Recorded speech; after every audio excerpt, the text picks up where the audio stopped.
It was on a morning when they were going out to cut grass and to harvest their rice like normal. And at 6 o'clock in the morning, the cannons started blasting from the hill.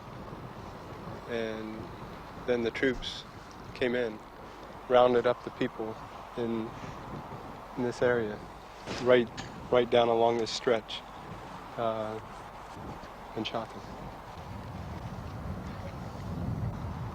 Rồi người té xuống vào kinh này.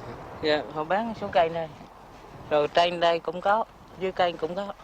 There was bodies in the ditch, bodies along the banks. Có. His father, his mother, a younger brother and a younger sister were all killed. My Lai was the worst massacre of the old war and is now a symbol of the new war. A few days after we filmed there, it was a battleground once again, and once again the survivors were refugees and moved down the hill.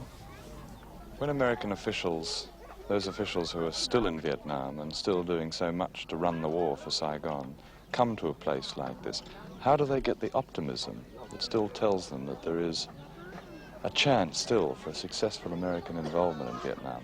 It seems to have gotten to the point where you've almost got to continue believing the story. You've almost got to continue believing the reasons for why you were here in the first place.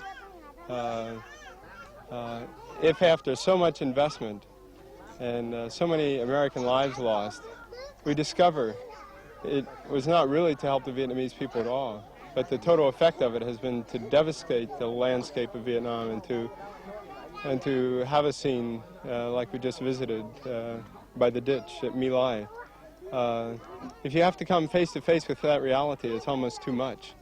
So it's almost that you've got to continue believing the myth that it was good that we were here.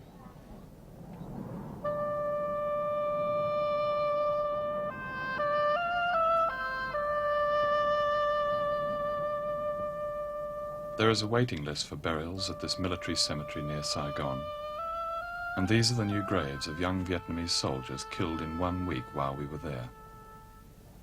There are 70,000 graves in this cemetery. That's exactly the number of dead in 16 months of peace with honor.